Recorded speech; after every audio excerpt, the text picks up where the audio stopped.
वैसे ही आपका आदिवासी कानून है, उसको कानून की तरह मान्यता दिया गया है। और आप लोगों को जल, जंगल, जमीन, बालू और जितना भी संसाधन है गांव के अंदर, उसका मालिक कौन है? आप लोग हैं। और इसका ताकत क्या देता है? पेसा कानून। पेसा कानून इसका ताकत देता है। गांव में हमको ऐसा विकास चाहिए जो आदिवासी के हाथ में हो। सारा ताकत जो है सरना धर्म मानने वाले आदिवासी के हाथ में हो। हमारा बिरसा मुंडा भगवान, उसका इतिहास हम लोग कैसे जानते हैं? कहीं लिखा था क्या? हमारा गीत में था। हमारा गीत में बिरसा मुंडा भगवान का इतिहास था। तो सबसे पहले आपसे तो यही आग्रह होगा कि खासकर जो आपका युवा लोग है गांव का, उसको गीत जरूर सिखाइए, नहीं तो आप लोग अपना इतिहास भूल जाइएगा। हजारों साल पहले कोई नहीं था, लोकतंत्र भी नहीं था, लेकिन आदिवासी समाज था और आदिवासी समाज ने ही लोकतंत्र की भी शुरुआत की अपनी पढ़ा व्यवस्था से। और आदिवासी समाज ने बहुत संतुलित तरीके से जीना सीखा। और जहां भी आदिवासी समाज रहा वहां आप देखिएगा सब कुछ संतुलित है, कुछ भी उजड़ा नहीं है। शहरों में सब उजड़ गया, सब खत्म हो गया, अब सब गांव की तरफ लौट रहे हैं। नमस्कार, जोहार। आप देख रहे हैं चैनल न्यूज में हूं निशा मिश्रा। देखिए, पेसा कानून बनने के संशोधन के बाद फिर से नियमावली लाई गई, पिछले साल ही आई, जिसके बाद से ये लग रहा था कि जो आदिवासी हैं, जो यहाँ के प्रॉपर आदिवासी हैं, उन्हें उनका अधिकार मिल जाएगा, ग्राम सभाओं को वो ताकत मिल जाएगी जिसके वो हकदार है। जल, जंगल, जमीन के लिए लड़ने वाले आदिवासियों को अब और ज्यादा पिछड़ापन बर्दाश्त नहीं करना पड़ेगा और ज्यादा दबना नहीं पड़ेगा।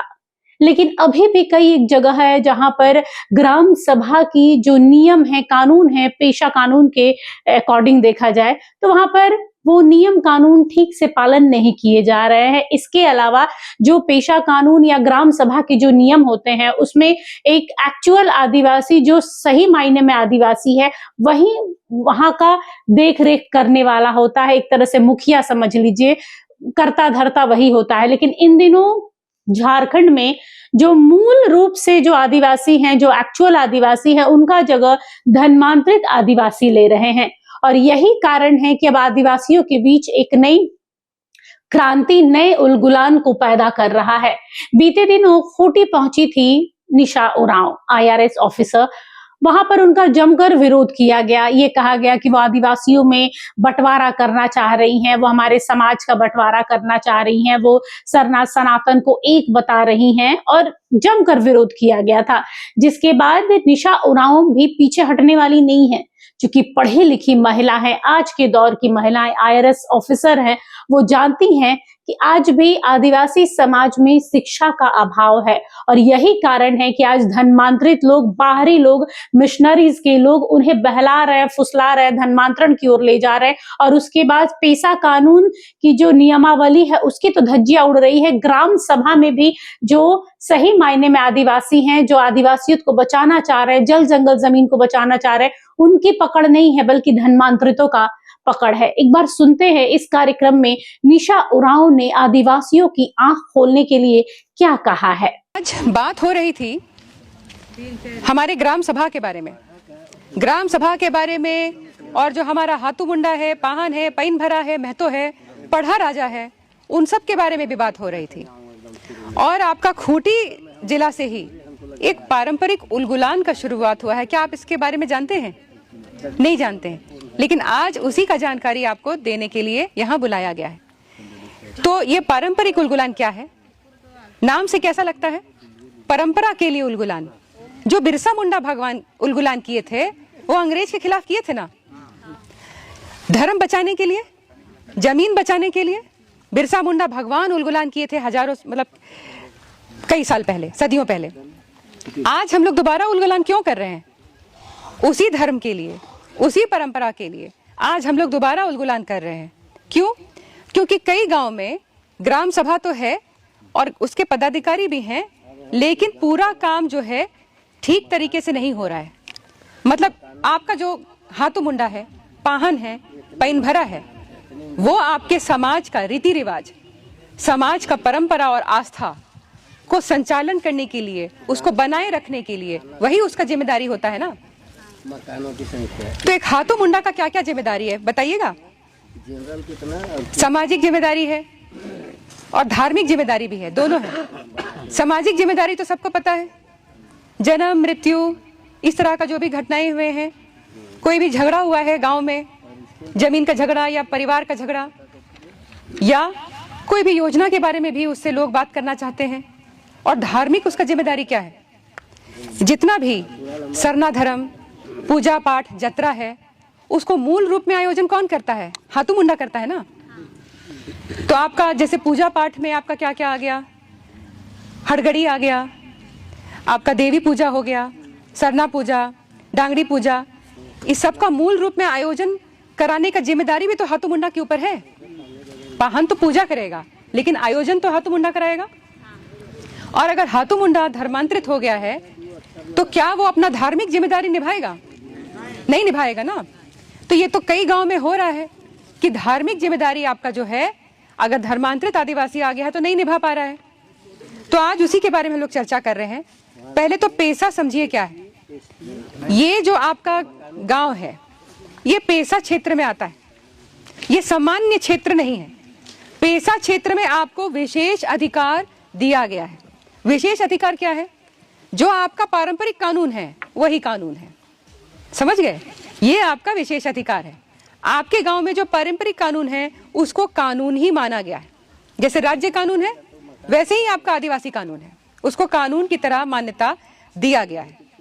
और आप लोगों को जल, जंगल, जमीन, बालू और जितना भी संसाधन है गांव के अंदर, उसका मालिक कौन है? आप लोग हैं। और इसका ताकत क्या देता है? पेशा कानून। पेशा कानून इसका ताकत देता है। जल, जंगल, जमीन और जितना भी संसाधन है प्राकृतिक आपका गांव में, उसका प्रबंधन आप करिएगा अपना पारंपरिक रीति रिवाज के अनुसार। यही पेशा कानून आपको कहता है। और विकास की जब हम बात करते हैं तो विकास हमको शहरों में दिख रहा है, राज्य में दिख रहा है। हम लोग को गांव में कैसा विकास चाहिए? गांव में हमको ऐसा विकास चाहिए जो आदिवासी के हाथ में हो। सारा ताकत जो है सरना धर्म मानने वाले आदिवासी के हाथ में हो। क्यों? क्योंकि आज पूरा विश्व आदिवासी का तारीफ कर रहा है, आदिवासी का जीवन शैली का तारीफ कर रहा है। क्योंकि हम लोग प्रकृति के साथ संतुलन बनाकर जीना जानते हैं। हम लोग लालच नहीं करते हैं, जितना जरूरत है उतना ही इस्तेमाल करते हैं। इसीलिए हम लोगों का जो जीवन शैली है उसका पूरा दुनिया सराहना करता है। और जितना भी विकास का मॉडल पूरा दुनिया में बड़े बड़े देशों में जो चल रहा है वो आदिवासी जीवन शैली पर आधारित है। तो हम लोग की सोच है कि विकास तभी होगा जब जमीन से जुड़े आदिवासी, उसके हाथ में ताकत मिलेगा। ये बात आप सभी मानते हैं? जमीन से जुड़े आदिवासी को उसके हाथ में ताकत दी जानी चाहिए। यही है पारंपरिक उलगुलान। जमीन से जुड़े आदिवासी, वैसा आदिवासी जो पुरखों का रीति रिवाज, पुरखों का आस्था निभा सकता हो, वैसे आदिवासी को पेशा कानून की ताकत, संविधान की ताकत उसके हाथ में दीजिए। फिर आप देखिए विकास कैसा होता है। क्या आप सबसे अच्छा विकास देंगे पूरे राज्य को? अगर आपके हाथ में जो पारंपरिक आदिवासी है उसके हाथ में अगर सारे संविधान की ताकत, पेशा कानून की ताकत दी जाए तो आप सबसे सुंदर विकास देंगे ना? पूरा विश्वास है, पूरा विश्वास है। हम लोग सबको एक दूसरे पे पूरा विश्वास है, अपने पुरखों पे विश्वास है, क्योंकि उन्होंने जो रास्ता दिखाया है, हजारों साल पहले कोई नहीं था, लोकतंत्र भी नहीं था, लेकिन आदिवासी समाज था। और आदिवासी समाज ने ही लोकतंत्र की भी शुरुआत की अपनी पढ़ा व्यवस्था से। और आदिवासी समाज ने बहुत संतुलित तरीके से जीना सीखा। और जहां भी आदिवासी समाज रहा वहां आप देखिएगा सब कुछ संतुलित है, कुछ भी उजड़ा नहीं है। शहरों में सब उजड़ गया, सब खत्म हो गया, अब सब गांव की तरफ लौट रहे हैं, है ना?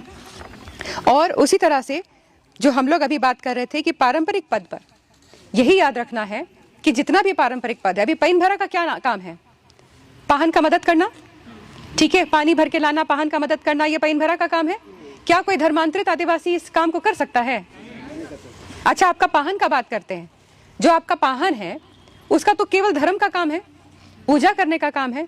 लेकिन क्या यह सच नहीं है कि पाहन का भी धर्मांतरण हो गया है कई गांव में? आप लोग जानकारी रखते हैं? अच्छा, पाहन का पहनई जमीन होता है। पहनई जमीन क्यों दिया जाता है?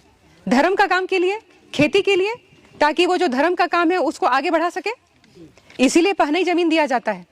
लेकिन जो धर्मांतरित हो गया है पाहन, वो पाहन पद नहीं छोड़ रहा है, पहनई जमीन भी नहीं छोड़ रहा है। क्या ये सच नहीं है? ये सच है ना? कई गांव में ऐसा हो रहा है। तो अब जहां पे भी ऐसा हो रहा है वहां आपको पाहन खूंट से ही पाहन लाना होगा, ताकि आपके गांव में जो पूजा और आस्था है वो सुचारू रूप से चल सके। जहां पे हाथू मुंडा है वो अपनी धार्मिक जिम्मेदारी नहीं निभा पा रहा है, तो क्या आप ऐसा हाथू मुंडा चाहेंगे? जहां वो धार्मिक जिम्मेदारी नहीं निभा रहा है तो वहां भी आपको बदलना होगा। उसी तरीके से आपका महतो भी है, जहां पे भी ये पारंपरिक पद है वहां पे बदलना होगा। अच्छा, आपका खूंटी जिला में एक नया प्रयोग हुआ है, पहले से 10-15 साल से ये हो रहा है। खूंटी जिला में मैंने पाया है कि सचिव, उप सचिव इस तरह का पद है ना? पहले से पद है? आप लोग को पता है इस बारे में? आप लोग का हाथू मुंडा के अलावा आप लोग का जो ग्राम सभा है उसमें कोषाध्यक्ष, सचिव, उप सचिव इस तरह के पद भी हैं, खूंटी में हैं, चले आ रहे हैं। तो हम लोगों का कहना है कि ये सब पद गैर पारंपरिक है। क्या ये रूढ़ियों में है? सचिव पद कोई हम लोग का पुरखा बनाया था क्या? हम लोग का पुरखा तो नहीं बनाया था। तो ये तो पेशा क्षेत्र है, तो पेशा क्षेत्र में तो जो पारंपरिक कानून है उसी के अनुसार होगा, यही पेशा कानून कहता है। तो पारंपरिक कानून सचिव, उप सचिव, उपाध्यक्ष ऐसा पद पारंपरिक कानून मान्यता नहीं देता है। तो ऐसे सभी पद को खारिज करना है। जितना ताकत रहेगा वो हाथू मुंडा, पैन भरा, पाहन, महतो इनके हाथ में ताकत रहेगा। बात ठीक है? क्योंकि अभी कानून का ताकत, पेशा नियमावली लागू हो गया है, तो अब ये जो ताकत है आपके हाथ में दी जानी है। अब आगे बात करते हैं। जैसे अभी कोष बनने वाला है, ग्राम सभा कोष। ग्राम सभा कोष में जो भी आप पैसे कमाएंगे, मान लीजिए वहां बालू है आपके गांव में या और भी कोई प्राकृतिक संसाधन है, उसके लिए आप जो पैसे कमाएंगे आप ग्राम सभा कोष में रख सकते हैं। जो सरकार से भी पैसे आएंगे आपको भविष्य में हो सकता है, उसे भी आप ग्राम सभा कोष में रख सकते हैं। लेकिन ग्राम सभा कोष के लिए भी सचिव, अध्यक्ष और कोषाध्यक्ष का पद बनाया गया है। क्या ये सही है? सचिव, कोषाध्यक्ष और जो अध्यक्ष का पद बनाया गया है, इसके बहाने तो बाहरी लोग घुस जाएगा। ये तो पारंपरिक पद नहीं है, इसमें तो कोई भी आ सकता है ना। तो फिर आपका ग्राम सभा का पैसा किसके हाथ में रहना चाहिए? हाथू मुंडा ना, महतो, पाहन ना, या कोई बाहरी कोई भी पद बना दिया उसके हाथ में रहना चाहिए? आपके हाथ में रहना चाहिए ना, क्योंकि आपका गांव का विकास आपको करना है, इसीलिए आपके पास रहना चाहिए। इसीलिए हम लोग जो प्रस्ताव दे रहे हैं कि जो हाथू मुंडा है वही अध्यक्ष हो, कोई और अध्यक्ष नहीं हो, जो हाथू मुंडा है वही अध्यक्ष हो, ठीक है? और आपका जो पैन भरा है वही कोषाध्यक्ष हो, ग्राम सभा कोष के लिए जो आपका कोषाध्यक्ष है आपका पैन भरा हो, और आपका जो सचिव है वो महतो हो। ठीक बात है? तो ये आपका सचिव, कोषाध्यक्ष और अध्यक्ष, ये 3 पद जो है हमारे जो पारंपरिक पदाधिकारी हैं वही उसकी जिम्मेदारी संभालें। कोई बाहरी आदमी आके या कोई दूसरा आदमी आकर उस जिम्मेदारी को नहीं संभाले। क्यों? क्योंकि आपका ताकत आपके गांव में रहना चाहिए। ठीक बात है? बाहर तो नहीं जाना चाहिए। गांव में से किसी भी व्यक्ति को सहायक सचिव के रूप में चुन सकते हैं, और ये सहायक सचिव का बहुत महत्वपूर्ण काम है, क्योंकि सरकारी कार्यालय और गांव के बीच में यही सहायक सचिव जो है जोड़ेगा, सरकारी कार्यालय को आपके गांव से जोड़ेगा यही सहायक सचिव। तो इसका जो चयन है बहुत समझदारी से कीजिएगा, किसको रखना है ये आपके हाथ में होना चाहिए। मैं इतना ही आपको ये बताना चाह रही थी। तो एक बार फिर हम लोग इसको दोहरा लेते हैं। आपके गांव में विकास कब होगा? विकास तब होगा जब आपका गांव के पारंपरिक पदाधिकारी और ग्राम सभा के हाथ में संवैधानिक अधिकार और पेशा कानून का अधिकार दिया जाएगा। ये किसी और को नहीं दिया जाए। गांव के जो पारंपरिक लोग हैं, पारंपरिक आदिवासी हैं, उनके हाथ में ताकत चाहिए।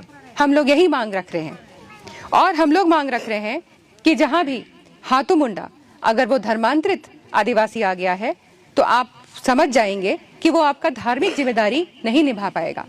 तो फिर पेशा कानून का उद्देश्य क्या है? संविधान का क्या उद्देश्य है?